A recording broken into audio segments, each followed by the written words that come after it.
Hi friends, ಎಲ್ರಿಗೂ ನಮಸ್ಕಾರ. Welcome back to my channel. ನಾನು ಇವತ್ತಿನ ದಿನ ಬಟಾಣಿ ಗ್ರೇವಿ ರೆಸಿಪಿನ ತೋರಿಸ್ಕೊಡ್ತಾ ಇದ್ದೀನಿ. ತುಂಬಾ ಟೇಸ್ಟಿಯಾಗಿರುತ್ತೆ. ಚಪಾತಿ, ಪರೋಟ, ದೋಸೆ, ಪೂರಿ ಎಲ್ಲದಕ್ಕೂ ಒಳ್ಳೆ ಕಾಂಬಿನೇಷನ್ ಅಂತಲೇ ಹೇಳ್ಬೋದು. ಬನ್ನಿ ಹಾಗಾದರೆ ಈ ಒಂದು ರೆಸಿಪಿನ ಹೇಗೆ ಮಾಡೋದು ಅಂತ ನೋಡೋಣ. ಅದಕ್ಕಿಂತ ಮುಂಚೆ ಇನ್ನು ನನ್ನ ಚಾನಲ್ನ ಸಬ್ಸ್ಕ್ರೈಬ್ ಮಾಡ್ಕೊಂಡಿಲ್ಲ, ಪ್ಲೀಸ್ ಬೇಗ ಹೋಗಿ ಸಬ್ಸ್ಕ್ರೈಬ್ ಮಾಡ್ಕೊಳ್ಳಿ. ಹಾಗೆ ಪಕ್ಕದಲ್ಲಿರುವಂಥ ಬೆಲ್ ಐಕನ್ನ ಕ್ಲಿಕ್ ಮಾಡಿ. ಬನ್ನಿ, ವಿಡಿಯೋನ ಸ್ಕಿಪ್ ಮಾಡದೆ ಕೊನೆ ತನಕ ನೋಡಿ. ಓಕೆ ಫ್ರೆಂಡ್ಸ್, ನಾನಿಲ್ಲಿ ಒಂದು ಮಿಕ್ಸಿ ಜಾರಿಗೆ ಒಂದು 5ರಿಂದ 6 ಹಸಿಮೆಣಸಿನ್ಕಾಯಿನ ಹಾಕ್ಕೊಳ್ತಾ ಇದ್ದೀನಿ. ಹಾಗೆ ಒಂದು ಅರ್ಧ ಈರುಳ್ಳಿನ ಹಾಕ್ಕೊಳ್ತಾ ಇದ್ದೀನಿ. ಇವೆರಡನ್ನು ಚೆನ್ನಾಗಿ ಡ್ರೈ ರೋಸ್ಟ್ ಮಾಡ್ಕೊಂಡ್ಬಿಟ್ಟು ಹುರ್ಕೊಂಡು ಚೆನ್ನಾಗಿ ಸೇರಿಸ್ಕೊಳ್ತಾ ಇದ್ದೀನಿ. ನಂತರ ನಾನು ಇದಕ್ಕೆ ಒಂದು 3 ಬಾದಾಮಿನ ಹಾಕ್ಕೊಳ್ತಾ ಇದ್ದೀನಿ. ಹಾಗೆ ಒಂದು 4 ಗೋಡಂಬಿನ ಸೇರಿಸ್ಕೊಳ್ತಾ ಇದ್ದೀನಿ.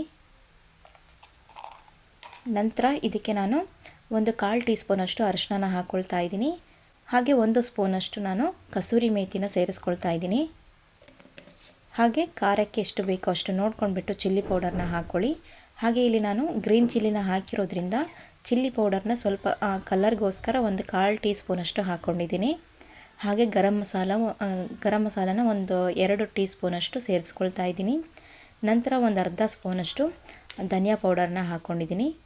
ಹಾಕ್ಕೊಂಡ್ಬಿಟ್ಟು ಸ್ವಲ್ಪ ನೀರನ್ನು ಸೇರಿಸ್ಕೊಂಡ್ಬಿಟ್ಟು ಇದನ್ನು ಚೆನ್ನಾಗಿ ನುಣ್ಣಗೆ ರುಬ್ಕೋಬೇಕು. ಓಕೆ ಫ್ರೆಂಡ್ಸ್, ನೋಡ್ತಾ ಇರ್ಬೋದು, ಈ ರೀತಿ ನುಣ್ಣಗೆ ರುಬ್ಕೊಂಡಿದ್ದೀನಿ. ತರಿಯಾಗೆಲ್ಲ ಮಾಡ್ಕೊಳ್ಬೇಡಿ. ಈಗ ಇದನ್ನು ಒಂದು ಬೌಲಿಗೆ ಎತ್ತಿಟ್ಕೊಂಡ್ಬಿಟ್ಟು ನಂತರ ನಾನು ಅದೇ ಒಂದು ಮಿಕ್ಸಿ ಜಾರಿಗೆ 2 ಟೊಮ್ಯಾಟೋನ ಹಾಕ್ಕೊಂಡ್ಬಿಟ್ಟು ಗ್ರೈಂಡ್ ಮಾಡ್ಕೊಳ್ತಾ ಇದ್ದೀನಿ. ನಂತರ ಇಲ್ಲಿ ಒಂದು ಕುಕ್ಕರ್ಗೆ ನೆನೆಸಿಟ್ಕೊಂಡಿರುವಂಥ ಬಟಾಣಿನ ಒಂದು 5 ವಿಷಲ್ ಕೂಗಿಸ್ಕೊಂಡಿದ್ದೀನಿ. ನೋಡ್ತಾ ಇರ್ಬೋದು, ಈ ರೀತಿ ಮೆತ್ತಗೆ ಬೆಂದಿರಬೇಕು ಬಟಾಣಿ. ಓವರ್ ನೈಟು ನೆನೆಸ್ಬಿಟ್ಟು ನಂತರ ನಾನು ಒಂದು 5 ವಿಷಲ್ಲು ಕೂಗಿಸ್ಕೊಂಡಿದ್ದೀನಿ. ನಂತರ ಸ್ಟವ್ನ ಆನ್ ಮಾಡ್ಕೊಂಡ್ಬಿಟ್ಟು ಒಂದು ಕಡಾಯಿನ ಇಟ್ಕೊಂಡಿದ್ದೀನಿ. ಕಡಾಯಿ ಕಾದ ನಂತರ ಒಂದು 2ರಿಂದ 3 ಟೀ ಸ್ಪೂನಷ್ಟು ಆಯಿಲನ್ನು ಹಾಕ್ಕೊಂಡಿದ್ದೀನಿ. ಆಯಿಲು ಚೆನ್ನಾಗಿ ಕಾದ ನಂತರ ಒಂದು ಅರ್ಧ ಈರುಳ್ಳಿನ ಕಟ್ ಮಾಡ್ಕೊಂಡ್ಬಿಟ್ಟು ಸೇರಿಸ್ಕೊಳ್ತಾ ಇದ್ದೀನಿ.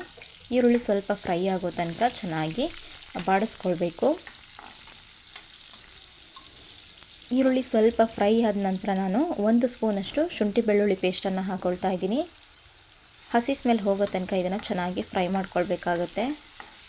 ಹಾಗೆ ಫ್ರೆಂಡ್ಸ್, ನೀವು ಏನೇ ಇಂಗ್ರೀಡಿಯೆಂಟ್ಸ್ ಬಳಸಿದ್ರೂ ಅದನ್ನು ಎಣ್ಣೆಯಲ್ಲಿ ಚೆನ್ನಾಗಿ ಫ್ರೈ ಮಾಡ್ಕೊಳ್ಳಿ, ಅಂದರೆ ಮಾತ್ರ ನಮಗೆ ಟೇಸ್ಟು ಚೆನ್ನಾಗಿ ಬರುತ್ತೆ. ಓಕೆ, ಹಸಿ ಸ್ಮೆಲ್ ಎಲ್ಲ ಹೋದ ತಕ್ಷಣ ನಾನಿಲ್ಲಿ ಗ್ರೈಂಡ್ ಮಾಡಿಟ್ಕೊಂಡಿರುವಂಥ ಟೊಮ್ಯಾಟೋನ ಹಾಕ್ಕೊಳ್ತಾ ಇದ್ದೀನಿ.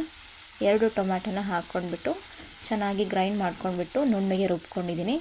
ಅದನ್ನು ಇವಾಗ ಸೇರಿಸ್ಕೊಂಡ್ಬಿಟ್ಟು ಚೆನ್ನಾಗಿ ಮಿಕ್ಸ್ ಮಾಡ್ಕೊಳ್ತಾ ಇದ್ದೀನಿ. ನಂತರ ನಾನು ರುಬ್ಬಿಟ್ಕೊಂಡಿರುವಂಥ ಮಸಾಲನ ಹಾಕ್ಕೊಳ್ತಾ ಇದ್ದೀನಿ. ಹಾಕ್ಕೊಂಡು ಇದನ್ನು ಕೂಡ ಚೆನ್ನಾಗಿ ಫ್ರೈ ಮಾಡ್ಕೊಳ್ಬೇಕು. ಇಲ್ಲೆಲ್ಲ ಹಸಿದೆ ಹಾಕಿರೋದ್ರಿಂದ, ಟೊಮ್ಯಾಟೊ ಎಲ್ಲ ಹಸಿದೆ ಹಾಕಿರೋದ್ರಿಂದ ಇದು ಎಣ್ಣೆಲಿ ಚೆನ್ನಾಗಿ ಕುಕ್ ಆಗಬೇಕು. ನಂತರ ನಾನು ಇದಕ್ಕೆ 1 ಸ್ಪೂನಷ್ಟು ಅಂದರೆ 1 ಸೌಟಷ್ಟು ನಾನು ಮೊಸರನ್ನ ಹಾಕ್ಕೊಳ್ತಾ ಇದ್ದೀನಿ. ಗಟ್ಟಿ ಮೊಸರನ್ನ ಹಾಕ್ಕೊಂಡ್ಬಿಟ್ಟು ಚೆನ್ನಾಗಿ ಮಿಕ್ಸ್ ಮಾಡ್ಕೊಳ್ಬೇಕು. ಮೊಸರು ಹಾಕೋದ್ರಿಂದ ಒಡೆಯೋ ಚಾನ್ಸಸ್ ಇರುತ್ತೆ. ಹಾಗಾಗಿ ಉರಿನ ಲೋ ಟು ಮೀಡಿಯಮ್ ಫ್ಲೇಮಲ್ಲಿ ಇಟ್ಕೊಂಡ್ಬಿಟ್ಟು ಕೈ ಬಿಡ್ದಂಗೆ ಚೆನ್ನಾಗಿ ಬಾಡಿಸ್ಕೊಳ್ಬೇಕು. ಓಕೆ ಫ್ರೆಂಡ್ಸ್, ಇವಾಗ ಚೆನ್ನಾಗಿ ಮಿಕ್ಸ್ ಮಾಡ್ಕೊಂಡ್ಬಿಟ್ಟು ಹಸಿ ಸ್ಮೆಲ್ ಹೋಗೋ ತನಕ ಇದನ್ನು ಒಂದು 2 ನಿಮಿಷ ಕುಕ್ ಮಾಡ್ಕೊಳ್ತಾ ಇದ್ದೀನಿ. ನೋಡ್ತಾ ಇರ್ಬೋದು, ಇವಾಗ ಚೆನ್ನಾಗಿ ಕುದೀತಾ ಇದೆ. ಈಗ ಒಂದು ಸರಿ ಮಿಕ್ಸ್ ಮಾಡ್ಕೊಂಡ್ಬಿಟ್ಟು ನಂತರ ಬೇಯಿಸಿಟ್ಕೊಂಡಿರುವಂಥ ಬಟಾಣಿನ ಸೇರಿಸ್ಕೊಳ್ತೀನಿ ನಾನು. ಈ ರೀತಿ ಹಸಿ ಸ್ಮೆಲ್ ಹೋಗೋ ತನಕ ಇದನ್ನು ಚೆನ್ನಾಗಿ ಕುದಿಸ್ಕೋಬೇಕಾಗತ್ತೆ. ನಂತರ ಇದಕ್ಕೆ ಬೇಯಿಸಿಟ್ಕೊಂಡಿರುವಂಥ ಬಟಾಣಿನ ಸೇರಿಸ್ಕೊಳ್ತಾ ಇದ್ದೀನಿ. ಸೇರಿಸ್ಕೊಂಡ್ಬಿಟ್ಟು ಚೆನ್ನಾಗಿ ಮಿಕ್ಸ್ ಮಾಡ್ಕೊಳ್ಬೇಕು. ಹಾಗೆ ಫ್ರೆಂಡ್ಸ್, ನಾನಿಲ್ಲಿ ಎಕ್ಸ್ಟ್ರಾ ನೀರನ್ನು ತೆಗೆದುಬಿಟ್ಟು ಬಟಾಣಿಯಲ್ಲಿರುವಂಥ ಎಕ್ಸ್ಟ್ರಾ ನೀರನ್ನು ತೆಗೆದುಬಿಟ್ಟು ನಂತರ ಕಾಳನ್ನಷ್ಟೇ ಹಾಕ್ಕೊಂಡಿದ್ದೀನಿ ನಾನು. ನೋಡ್ತಾ ಇರ್ಬೋದು, ಕನ್ಸಿಸ್ಟೆನ್ಸಿ ಎಲ್ಲ ಕರೆಕ್ಟಾಗಿದೆ ಮತ್ತು ನಾನು ನೀರನ್ನು ಹಾಕ್ಕೊಳ್ತಾ ಇಲ್ಲ. ಈಗ ರುಚಿಗೆ ತಕ್ಕಷ್ಟು ಉಪ್ಪನ್ನು ಹಾಕ್ಕೊಳ್ತಾ ಇದ್ದೀನಿ. ಹಾಕ್ಕೊಂಡ್ಬಿಟ್ಟು ಚೆನ್ನಾಗಿ ಮಿಕ್ಸ್ ಮಾಡ್ಕೊಳ್ಬೇಕು.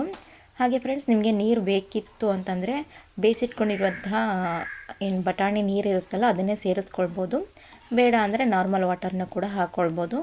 ಹಾಕ್ಕೊಂಡ್ಬಿಟ್ಟು ಚೆನ್ನಾಗಿ ಮಿಕ್ಸ್ ಮಾಡಿಕೊಂಡು ಉಪ್ಪನ್ನು ಸೇರಿಸ್ಕೊಂಡು ಚೆನ್ನಾಗಿ ಮಿಕ್ಸ್ ಮಾಡ್ಕೊಂಡ್ಬಿಟ್ಟು ಲಿಡ್ನ ಕ್ಲೋಸ್ ಮಾಡಿಬಿಟ್ಟು ಕುದಿಯೋದಕ್ಕೆ ಬಿಡ್ತಾ ಇದ್ದೀನಿ.